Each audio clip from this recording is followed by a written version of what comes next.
Curso de investigación en medicina para profesores. El día de hoy vamos a hablar sobre los estudios de cohorte.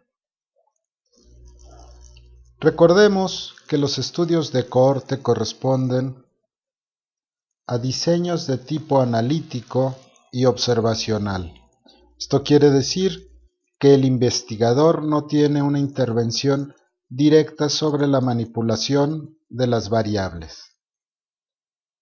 En los estudios de cohorte, la selección se va a llevar a cabo con base en un solo parámetro y que corresponde a la exposición. A partir de todos los diseños analíticos siempre habrá dos grupos de comparación. Uno que será el grupo de interés, en el cual existe la exposición a un determinado ambiente, a algún tratamiento en particular, y el otro grupo de comparación corresponderá a aquellos que no están expuestos al factor de riesgo o al factor de estudio. Es necesario recordar que esta selección la realiza el investigador. Sin embargo, son los propios sujetos quienes por su propia voluntad o por sus hábitos o por las características de su población han decidido estar dentro de alguno de los dos grupos. Los estudios de cohorte forzosamente implican avanzar hacia el futuro. Quiere decir que en el momento que encontramos a estas personas que han querido participar en el estudio, los vamos a seguir a lo largo del tiempo. Los vamos a seguir con la finalidad de ver quién desarrolla la enfermedad o la variable de respuesta.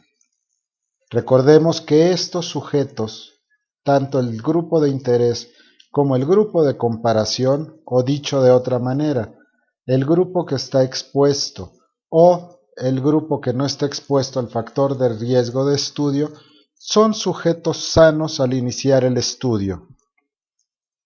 A lo largo del seguimiento se irán haciendo periódicamente mediciones para evaluar quiénes desarrollan la enfermedad y quiénes no la desarrollan.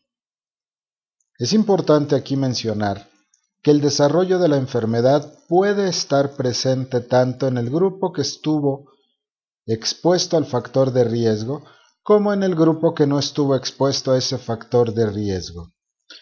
Evidentemente, se deberá comparar los resultados mediante medidas de asociación para determinar si esa relación es posiblemente causal o no lo es. Las características que tienen los estudios de cohorte entonces las podemos resumir de esta manera. Corresponden a un grupo de individuos que tienen algo en común. Ese algo en común será el estar sanos al inicio del estudio. Luego se seguirán durante un periodo de tiempo determinado y se van a realizar este tipo de estudios para responder a la pregunta ¿qué va a suceder? ¿En quiénes se desarrollará la enfermedad? Evidentemente, si hay algún tipo de asociación entre el factor de riesgo estudiado y la enfermedad, será un mayor número de sujetos los que se encuentren en ese grupo al compararlo contra los sujetos que no estuvieron expuestos a ese factor de riesgo.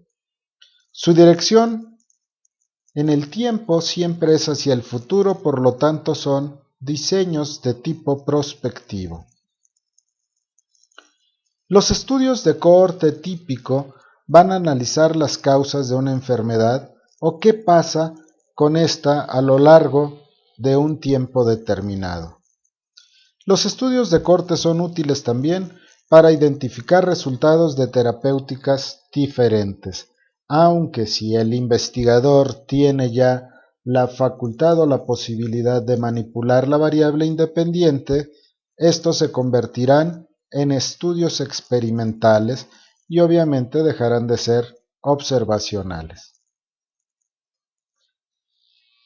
Los estudios de cohorte histórica simple y sencillamente van a tomar información que sucedió en el pasado y posteriormente va a continuar como un estudio de cohorte típico, es decir, como si fuera un estudio prospectivo habitual. A este tipo de estudios algunas personas también les conocen con el nombre de estudios ambispectivos. Las ventajas y desventajas que tienen los estudios de cohorte las presentamos en esta diapositiva. La principal ventaja es que poseen la secuencia correcta para proporcionar evidencias sólidas de causas y efectos posibles.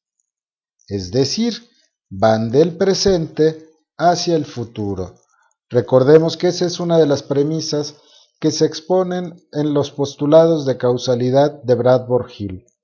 La causa debe anteceder al efecto. Las desventajas que tienen los estudios de cohorte es que no se puede probar la causalidad, dado que son estudios observacionales, y al no incluir ninguna intervención, lo único que podemos llegar a obtener son medidas de asociación causal sin tener la demostración fehaciente de lo mismo. Otras desventajas de estos estudios es que pueden ser largos y al ser largos, ser también costosos.